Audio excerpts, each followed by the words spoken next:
Friends, எல்லோரும் எப்படி இருக்கீங்க? இன்றைக்கி நம்ம பார்க்க போகிற ரெசிபி ஒரு குழம்பு ஐட்டம் தான், முட்டை குழம்பு. வாங்க, இதுக்கு தேவையான பொருள்லாம் என்னென்னங்கிறத பார்த்துடலாம். இது வரைக்கும் நம்ம சேனலை சப்ஸ்கிரைப் பண்ணாதவங்க சப்ஸ்கிரைப் பண்ணிடுங்க. கூடவே அந்த பெல் ஐக்கானையும் கிளிக் பண்ணிடுங்க. வாங்க இப்போ வீடியோக்குள்ளே போகலாம். முட்டை, சின்ன வெங்காயம், தக்காளி, பச்சை மிளகாய், கருவேப்பிலை, கொத்தமல்லி, கடலை எண்ணெய், கடுகு, வெந்தயம், புளிக்கரைச்சல், தேங்காய் துருவல், சோம்பு, உப்பு தேவையான அளவு, மிளகாய்த்தூள், மல்லித்தூள், மஞ்சள் தூள். இப்போ வாங்க இந்த பொருளெல்லாம் பயன்படுத்தி முட்டை குழம்பு எப்படி செய்கிறதுங்கிறத பார்க்கலாம். இது ரொம்ப ஈஸியாக இருக்கும். வாங்க செய்முறையை பார்க்கலாம். இப்போது அடுப்பை பற்ற வச்சுட்டு கடாய் எடுத்து வச்சுருங்க. ஒரு அகலமான பாத்திரமே பயன்படுத்துங்க. ஏன்னா முட்டையை உடைச்சி நம்ம ஒவ்வொரு இடத்துலையும் ஊற்றுறதுக்காண்டி. இப்போது எடுத்து வச்சிருக்கிற கடலை எண்ணெயை சேர்த்துடலாம். நான் இன்றைக்கி செக்கில் ஆட்டின கடலை எண்ணெய் தான் சேர்க்குறேன். நான் ஒரு 3 தேய்க்கரண்டி கடலெண்ணெய் சேர்த்துருக்கேன். எண்ணெய் சூடானோன்னே நம்ம தாளிக்க ஆரம்பிச்சிடலாம்.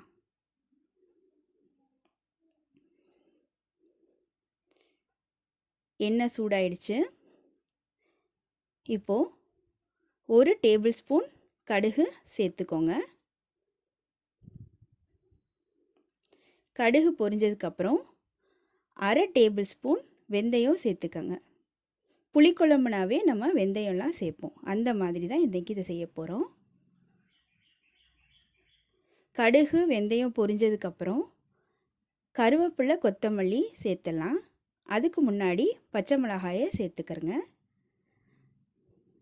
வரமிளகா கூட சேர்த்துக்கிறலாம். இப்போது சின்ன வெங்காயத்தை சேர்த்துக்கோங்க. சின்ன வெங்காயம், பச்சை மிளகாய் எல்லாம் நல்லா பொரிஞ்சதுக்கப்புறம் நம்ம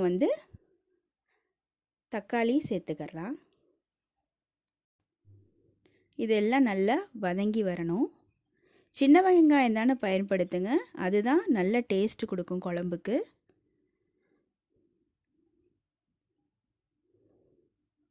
இப்போ எல்லாம் ஓரளவு நல்லா வதங்கிருச்சு. இப்போது தக்காளி சேர்த்துடலாம்.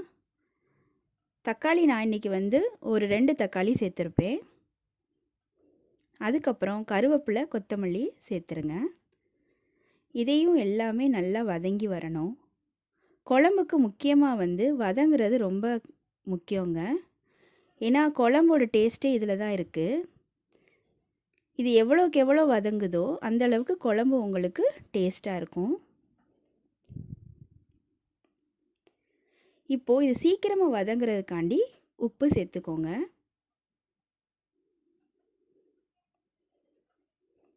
ஒரு தடவை நல்லா கிளறி விட்டுருங்க.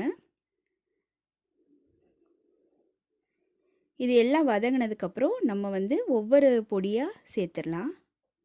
மிளகாத்தூள், மல்லித்தூள், மஞ்சள் தூள் சேர்த்துடலாம். இப்போது நல்லா வதங்கிருச்சு. மஞ்சள் தூள் 1 டேபிள் ஸ்பூன் சேர்த்துக்கங்க. அதுக்கப்புறம் மிளகாத்தூள் காரத்துக்கு ஏற்ற மாதிரி தான். நான் இன்றைக்கி 2 டேபிள் ஸ்பூன் மிளகாத்தூள் சேர்த்துருக்கேன். அதுக்கப்புறம் 4 டேபிள் ஸ்பூன் மல்லித்தூள், அதையும் சேர்த்துக்கோங்க. இதெல்லாம் சேர்த்துட்டு நல்லா அந்த எண்ணெயில் வதங்கணும். நல்லா இந்த மாதிரி வதக்கி விடுங்க.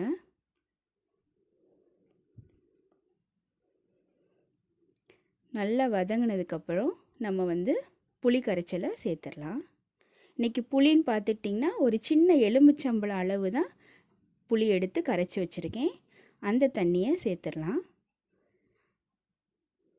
இது கூட சாதாரண தண்ணி இருக்கும் இல்லையா, அதை உங்களுக்கு எவ்வளோ குழம்பு வேணுமோ அந்த அளவுக்கு சாதா தண்ணி சேர்த்துக்கோங்க. இப்போ நான் பச்சை தண்ணி சேர்த்துருக்கேன். சுடு தண்ணி இருந்தால் கூட சேர்த்துக்குங்க. சுடு தண்ணி சேர்க்குறனால என்ன ஆகும்னா குழம்பு வந்து சீக்கிரம் கொதி வந்துடும். இப்போ இதெல்லாம் நல்லா கொதித்து அந்த பச்சை வாசனை போனதுக்கப்புறம் வந்து நம்ம வந்து தேங்காயையும் சோம்பையும் நல்லா பேஸ்ட்டாக அரைச்சி அதை சேர்க்க போகிறோம். குழம்பு இப்போது நல்லா கொதி வரட்டும். நல்லா குழம்பு வந்து கொதிச்சிட்ருக்கு. இப்போது நம்ம வந்து அந்த அரைச்ச விழுதை வந்து சேர்த்துடலாம். சேர்த்துட்டு திரும்ப அது கூட தண்ணியை ஆட் பண்ணி திரும்ப அந்த விழுதை வந்து சேர்த்துடலாம். இப்போது தேங்காய் பிடிக்காதவங்க தேங்காயை ஸ்கிப் பண்ணிவிடுங்க, விட்டுடுங்க. விட்டுட்டு இப்போ கொதி வந்ததுக்கப்புறம் முட்டையை உடைச்சி ஊற்றுங்க. அதுவும் நல்லா தான் இருக்கும். ஆனால் தேங்காய் கலந்து செய்கிற முட்டை குழம்பு வந்து இன்னும் டேஸ்ட்டாக இருக்கும். இப்போது தேவையான அளவு உப்பு சேர்த்துடலாம்.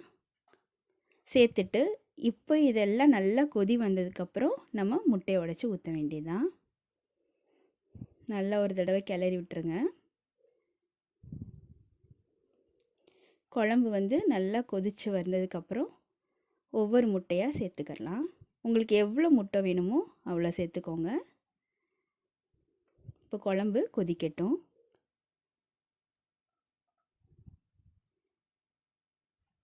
நல்லா குழம்பு வந்து கொதித்து எல்லா பச்சை வாசனையும் போயிடுச்சு. இப்போது நம்ம முட்டையை சேர்த்துற வேண்டியதான். முட்டையை சேர்த்ததுக்கப்புறம் குழம்பு ஒரு 5 நிமிஷம் இருந்தால் போதும், ரெடி ஆகிடும் குழம்பு. நல்லா கொதிச்சிருச்சு. இப்போது நம்ம முட்டையை சேர்த்துடலாம். நான் இன்றைக்கி வந்து 4 முட்டை தான் சேர்த்துக்க போகிறேன். முட்டையை உடைச்சி ஊற்றும் போது தனித்தனியான இடத்துல ஊற்றுங்க. ஏன்னா அப்போ தான் வந்து ஒன்றோட ஒன்று ஒட்டாமல் நல்லா வெந்து வரும். அதுக்காண்டி தான் அகலமான பாத்திரத்தில் முட்டை குழம்பு செய்கிறது. இப்படி டைரெக்டாக உடச்சி ஊற்றினாலும் சரி, இல்லாட்டி ஒரு சின்ன பவுல் வச்சுட்டு அதில் உடச்சி ஊற்றிட்டு அதை வந்து நீங்கள் குழம்புல சேர்க்குறதுனாலும் சரி. முட்டை சேர்த்தோன்னே 5 நிமிஷம் குழம்பு வந்து ரெடி ஆயிரும். இது சூப்பராக இருக்குங்க. கண்டிப்பாக ட்ரை பண்ணி பாருங்கள். சில பேர் என்ன பண்ணுவாங்கன்னா முட்டையை வேக வச்சுட்டு அந்த முட்டையை லேசாக கீறி விட்டு அதையும் குழம்புல சேர்ப்பாங்க. அது ஒரு விதமான முட்டை குழம்பு. அதுவும் நான் உங்களுக்கு எப்படிங்கிறத செஞ்சு காட்டுறேன். அதுவும் நல்லாயிருக்கும். ஆனால் இதுதான் வந்து ஒரிஜினல் முட்டை குழம்பு. இந்த மாதிரி உடச்சி ஊற்றி செய்கிறது தான். இப்போ நான் முட்டை வந்து சேர்த்தாச்சு. இப்போ வந்து நீங்கள் கரண்டியோ எதுவும் போடாமல் இருக்கணும், கிளறாமல் இருக்கணும். ஒரு 5 நிமிஷம் விட்டதுக்கப்புறம் முட்டை குழம்பு ரெடி ஆகிடும். இப்போ ஒரு 5 நிமிஷம் ஆச்சு. குழம்பு சூப்பராக கொதித்து வந்துருச்சு பார்த்தீங்களா? இப்படி தான் சைடில் இருந்த மாதிரி இப்படி தான் கிளறணும். அப்போ தான் வந்து அந்த முட்டை வந்து கொஞ்சம் உடையாமல் இருக்கும். ஏன் இப்படி பண்ணுறோம் அப்படின்னா கீழே கொஞ்சம் முட்டை வந்து ஒட்டின மாதிரி இருக்கும் பாத்திரத்தோட. இப்படி பண்ணுறனால என்னென்னா தனித்தனியாக வந்துடும் முட்டை. இப்போ நம்ம குழம்பு ரெடி ஆகிடுச்சு. சூப்பராக இருக்கும். இது சாதத்துக்கு, சப்பாத்திக்கு, இடியாப்பத்துக்கு எல்லாம் சூப்பரான ஒரு குழம்புங்க. இப்போ கடைசியாக நம்ம கொஞ்சம் கருவேப்பிலை தூவிடலாம். அருமையான ஒரு குழம்பு ரெடி ஆகிடுச்சு. கண்டிப்பாக இதை நீங்கள் ட்ரை பண்ணி பாருங்கள். இது செய்கிறதும் பார்த்திங்களா ரொம்ப ஈஸியாக பண்ணியாச்சு. இதை வந்து சர்விங் பவுலுக்கு இப்போ நம்ம மாற்றிடலாம். சூப்பராக ரெடி ஆகிடுச்சு நம்மளோட முட்டை குழம்பு. கண்டிப்பாக இதை நீங்கள் ட்ரை பண்ணி பாருங்கள். இது ஒரு சூப்பரான ஒரு ரெசிப்பியாக இருக்குங்க. எங்கள் சேனலை லைக் பண்ணுங்கள், ஷேர் பண்ணுங்கள், மறக்காமல் சப்ஸ்கிரைப் பண்ணுங்கள். தேங்க்யூ.